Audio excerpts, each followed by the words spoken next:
আলাইকুম। বাজারে তেল নেই, এটা কি ভাবা যায় যে বাজারে তেল নেই? আমি তার জাজ্জল্য প্রমাণ। আমি সকালে একবার গিয়েছি, যেহেতু যে কোনো কারণেই তেলটা কিনতে পারিনি।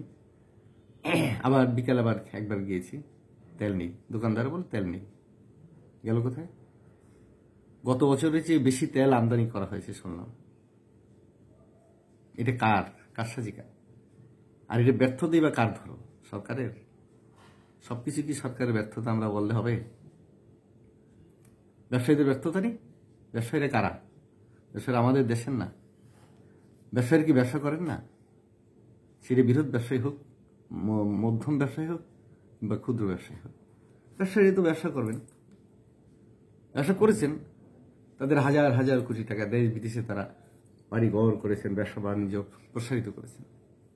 তো সাধারণ মানুষদেরকে জিম্মি করছেন। এটা তো একটা মানবিক বিষয়। এটা একটা মানবিক বিষয়। আর মানবিক বাদই দিলাম, মানবতার আমার দরকার নেই। আপনি তো ব্যবসা করছেন। পৃথিবীর সব দেশে তেলের দাম কমে গেছে, আমাদের দেশে তেলের দাম বৃদ্ধি করার কেন পায় তারা আপনারা করবেন? একটা দুর্বল সরকার মনে করে, একটা অরাজনীতি সরকার মনে করে এই সরকারটা কে এনেছে? আপনারা আনেননি? বিগত 15.5 বছরে ভালো ছিলেন না বলেই তো এরকম একটি আন্দোলনে আপনারা সম্পৃক্ত রেখেছেন, নাকি? আপনারা তখন আসলে ছিলেন না, আপনার বিরুদ্ধেই ছিলেন। বোঝা যাচ্ছে যে যারা এই কাজটার সাথে জড়িত তারা সে বিগত 15.5 বছর যেভাবে লুটপাট করেছে সেভাবে তারা লুটপাট করতে চেয়েছে। জনগণ অনেক কিছু পারে, কারণ আপনারা যেই কষ্টটা দিলেন পাবলিককে, দেশের মানুষকে যে কষ্টটা দিলেন, রমজান, পবিত্র মাহে রমজান, এই রমজানটা আসে সংযমের জন্য। সংযম মানে সর্বজনিক সংযম, সবকিছু অনিজ্য চাওয়া পাওয়া থেকেও নিজেকে সংযমে রাখার জন্য কিন্তু এই ধর্ম এই জিনিসটি দিয়েছে। সেই একটা পবিত্র মাসে মানুষ সারা দিন উপবাস থাকবে, সন্ধ্যার দিকে এসে একটু ভাজা পোড়া খাবে। সেই তেলটা আপনারা কেটে নিলেন। আপনার মানুষ, এ তো মনে হয় যে কারবালার সেই ঘটনা, যে কারবালার ঘটনার কথা মনে পড়ে। হাসান হোসেনকে যেখানে মানে নির্মমভাবে হত্যা করা হয়।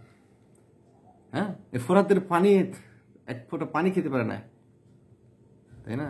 এজিদের বাহিনী পানি পর্যন্ত খেতে দেয়নি হোসেনের বাহিনীকে কিংবা হোসেনের আত্মীয় স্বজনকে। কত নির্মম, কত পাষণ্ড আপনারা, যে আপনারা ব্যবসা করেন। এদেশের ছাত্র জনতা, সাধারণ মানুষ, কুলি মজুর, এরা যদি রাজপথে নামে এবং এরা যদি সারা বাংলাদেশে জোটবদ্ধ হয়ে এই ব্যবসায়ীদের ব্যবসা প্রতিষ্ঠানগুলোকে তারা যদি ঘেরাও করে, সেখান থেকে মুক্তি পাওয়ার কোনো উপায় আছে? কিংবা তারা যেখানেই থাকুক না, যে বাড়িঘর থাকে সেখানে থাকার মতন অবস্থা থাকবে? যেখানে ব্যবসা প্রতিষ্ঠান থাকুক না থাকবে? যেই জাতির ব্যবসায়ীরা সাধারণ মানুষের এরকম মানে অধিকারকে কেড়ে নিতে পারে, সেই ব্যবসায়ীদের যে তারা এই পর্যন্ত মানে মানে আরামে রেখেছে, এটাই তো বড় পাওনা। খুব ক্ষোভের সাথে বলতে হয়, কেন? ব্যবসায়ীদের কোনো দায় নেই? সবই সরকারি কর্মচারী, পুলিশ, আমলা কামলা সবাই এগুলি করবে, তাদের আর কোনো কাজ নেই? আপনারা ব্যবসা করতেছেন, ব্যবসায়ীরা ব্যবসায়ী নীতিতে কাজ করে যাবেন। আপনার কম দামে কিনেছেন, কম দামে বিক্রি দেন, বেশি দামে কিনেছেন, বেশি দামে বিক্রি দেন, কমপ্লেন তো না করে না। আর আমরা কিছু হলে বলি যে প্রশাসন বাজার মনিটরিং দুর্বল। আরে বাবা, আজকে তো 54 বছর ধরে এই সমস্ত কাহিনী শুনতেছি। বাজার মনিটরিং করার জন্য তো লোক আছে, কিন্তু এতগুলো চোরকে ব্যবসায়ী তো 1-2 জন না, ক্ষুদ্র ব্যবসায়ী লক্ষ লক্ষ, তারপরে বড় বড় কয়েকজন আছে। এই প্রত্যেকের পিছনে লেগে থাকে কি সম্ভব? আর শুধু তেলই তো না, আরো তো ব্যবসা বাণিজ্য আছে, হাজারটা আইটেম আছে। হাজারটা আইটেম নিয়ে খালি সারাদিন মনিটরিং এর ব্যস্ত থাকবে, নাকি তাদেরও কিছু দায়িত্ব আছে? বণিক সমিতি কেন থাকে?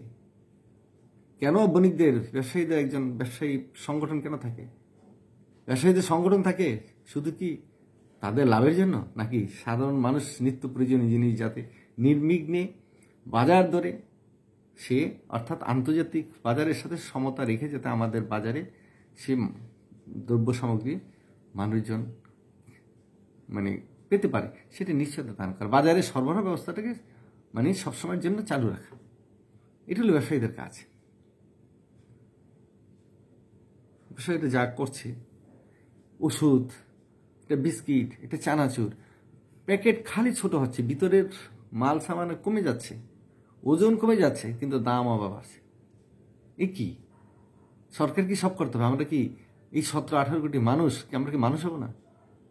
সব সরকারের দিকে তাকায় থাকতে হবে? কিছু হলে আমরা সরকারের দোষ দিই, আর সরকারের দোষ এইভাবে দিতে হবে না, কারণ এটা একটা অন্তর্বর্তীকালীন সরকার। সেই যে পর্যন্ত 5-7 মাস পর্যন্ত ধরে রাখছে, এটা তাকে সাবাস দেওয়া উচিত। আজকে আমরা মানে ভাজা পড়া খেতে পারিনি, তাই না? সেই জন্য কষ্ট খুব একটা হয়নি, কিন্তু দুঃখটা ওইটাই যে একটি স্বাধীন সার্বভৌম বাংলাদেশ, আরে আমরা পর দেশের কথা কেন বলবো? নিজের দেশের মানুষ যখন ভালো হয় না, তখন পর দেশকে নিয়ে পর দেশের উপর অভিযুক্ত আমার কোনো লাভ আছে? নিজের দেশের মানুষগুলি তো ভালো না। নিজের দেশের মানুষগুলি যে ভালো থাকতো, তাহলে তো আজকে বাজারে এই অবস্থা হতো না। তেল, সয়াবিন তেল পাওয়া যাবে না, এটা কথার কথা হলো? এদেশে সর্ষা তেল, শস্য কোথায় চলে গেল? তিল তেল কোথায় চলে গেল? অবাক লাগে।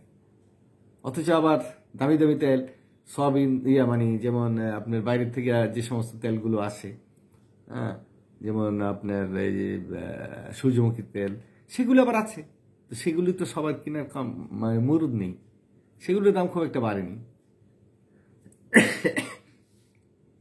তো যাই হোক, আমরা চাইব যে ব্যবসায়ীরা উদ্যোগ নিয়ে এই কাজটা করবে, নতুবা ব্যবসায়ীদের কিন্তু একদিন সাফার করতে হবে।